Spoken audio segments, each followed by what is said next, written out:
Welcome back to Brush Up Your Game, and big thank you to Matt. Matt designed the big shuttlecraft custom pack that I worked on or reviewed last week, and I gave him a little feedback. I said, hey, I want to see shuttle pods from Enterprise. Well, here we go.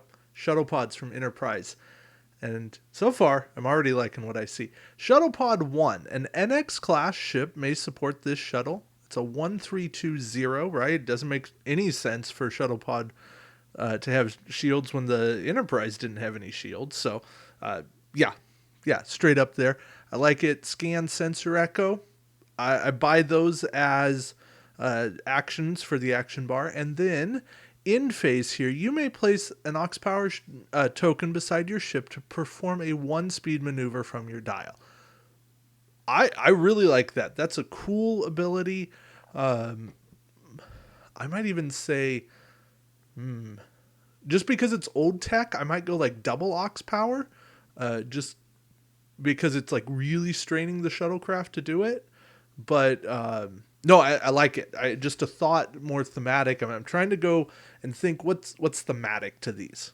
But I like this. It's 7 points, fits in a ton of stuff, a massive amount of stuff. Double crew weapon tech. Ooh, that's a lot. Is Facebook going to cooperate with me? Probably not. But here we go. Shuttle Pod 2. Same stat lines, same points, but we go crew double weapon tech. Again, an NX class may support this ship. And then activation phase. If you are within range of an enemy ship, and that's range 1 to 2, you may perform effects as if you were within range 1 of that ship.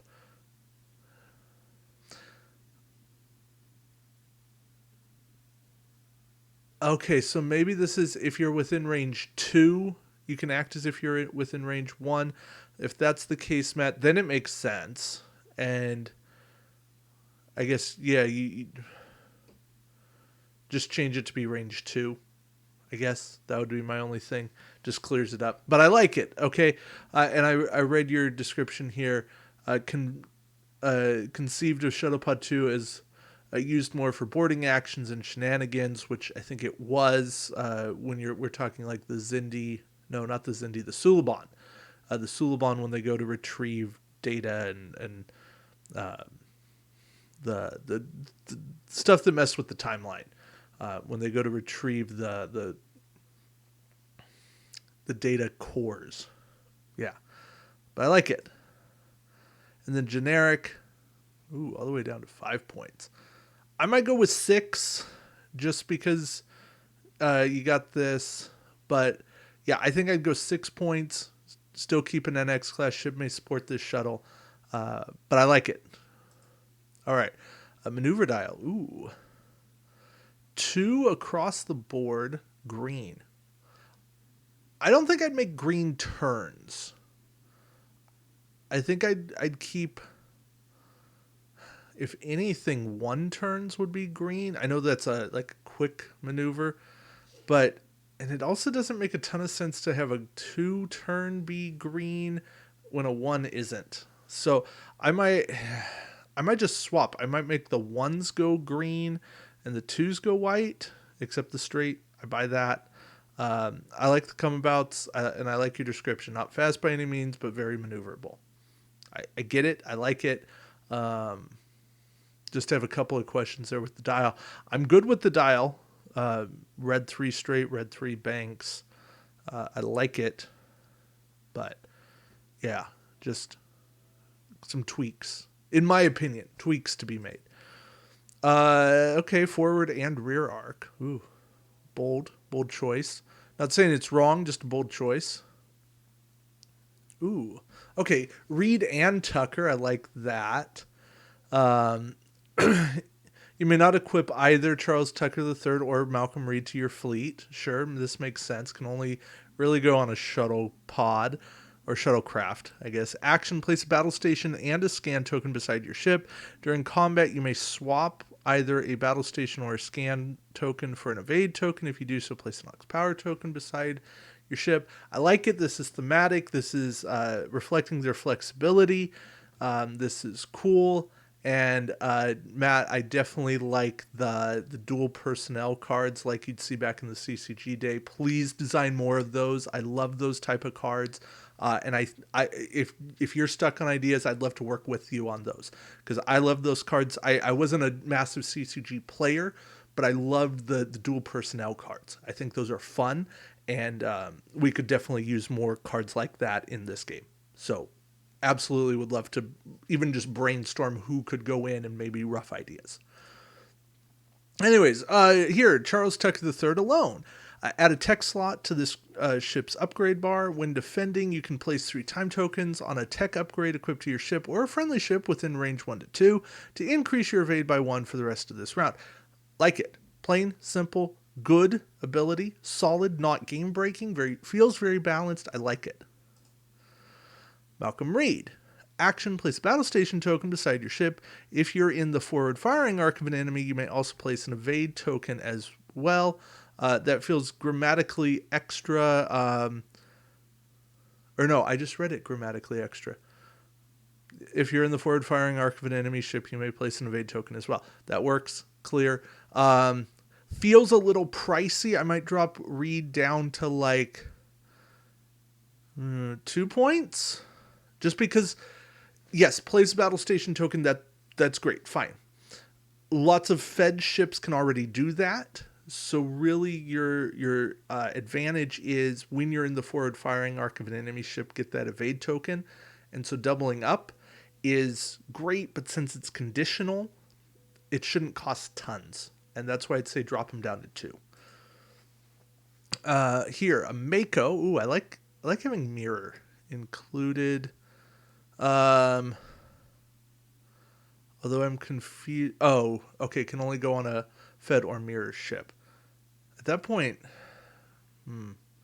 let me read them. If an enemy card would force your captain, admiral, ambassador, or crew cards to be discarded, disabled, or have time tokens placed on them, you may discard this card instead.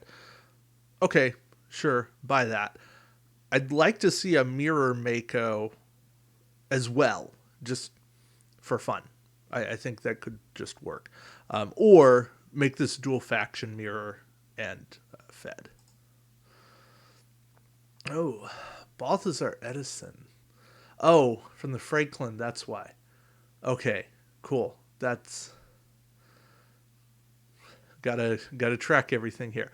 When attacking, you may discard a crew upgrade equipped to your ship or a friendly ship within range to convert all of your blanks into battle stations. If the defending ship is Romulan, then you may convert them into hit results instead.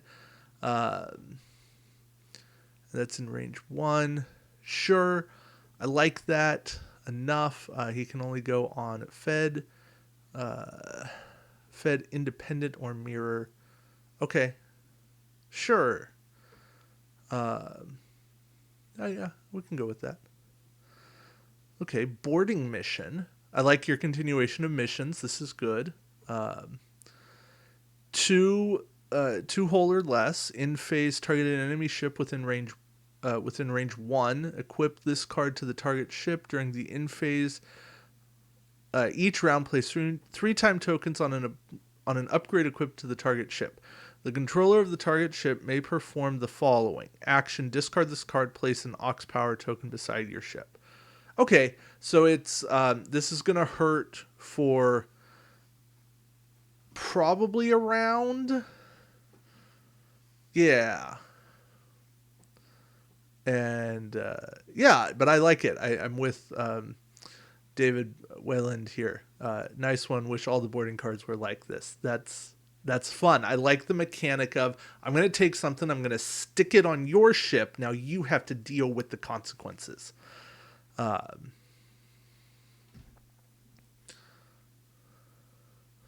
I guess technically this could just bounce back. Because nothing stops it from bouncing back. I guess it's not equipped. So I guess it would. But anyway. Kentucky bourbon. There we go. Fed alcohol. This upgrade may be equipped to a ship without requiring an upgrade slot. Planning phase, place 3 time tokens on this card. Your captain's skill is 0 for the activation round, 10 for the combat phase. meaning you're moving first, shooting first. Okay. During the end phase, place an Ox power token beside your ship. That seems right. I can go with that. And I think there's a few more cards in this series that could come out, right? We could get the ShtlepodPack vintage. We could get. I think Klingons need blood wine. I feel like they do. Romulans got their Romulan ale. There's a few more though. Hey, root beer is canon. We need root beer. I don't know what it does. Probably throw it at a Cardassian and distract them. They like the bubbles. Plasma cannons. Here we go. This is the shuttle pod weapon. Attack, place 3 time tokens on this card to perform the attack. If the weapon's equipped to an NX class shuttle pod, then add the target lock action to the ship's action bar. Okay, like that. 3 dice, range 1 to 3 for 2 points. Feels slightly cheap. I might even bump it up to 3 points. You're getting an action, and I get it. It's 3 time tokens, so it's going to be a tough sell. I might consider 3 points on it, though, because it does give you rear firing arc, too. I think the fact that it gives you that rear arc, it's worth a 3rd point. Okay, polarized hull. When defending, convert 1 battle station result into an evade result. That's constant. I like it. I like it a lot. That's a good upgrade. And I think that's fairly priced at 2. I think there's ships outside of the shuttle pod that would actually love to run that, because that's just a solid ability. Spatial charges. I gotta go back and rewatch Enterprise. And Matt, thank you for the exploding dice. Place a disable token on this card to perform the attack. For each crit result, you may choose to either keep the crit or replace the crit with 2 additional attack dice. You may not reroll or convert any of the additional dice.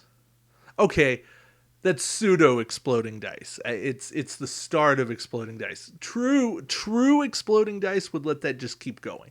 So if you rolled crits, you'd get to keep going. And you'd keep the original crit.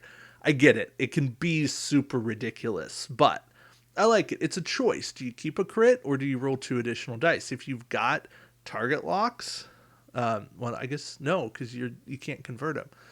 That's a choice. That's a struggle. But I like the choice. Choices are always good. Solid.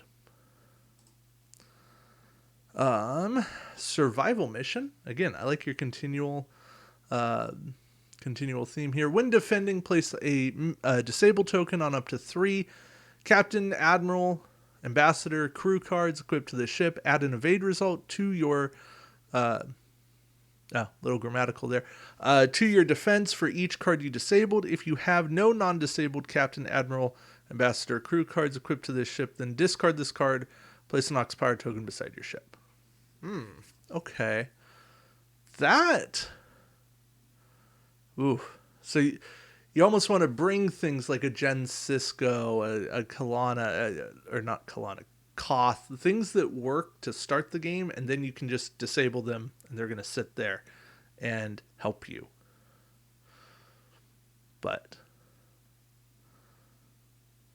well, I guess, yeah.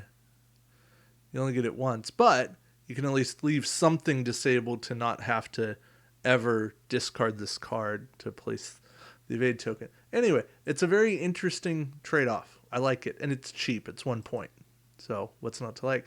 Matt, overall, I like it. A couple minor tweaks here or there, but for a very quick design, I very much enjoy what you put out there. So thank you again for that. Really, truly enjoyed it. And people in the comments, let them know what you think, please. And anyone else, if you got custom stuff and you'd like it featured here, please let me know. Appreciate it. Until next time, keep brushing up your game. Take care.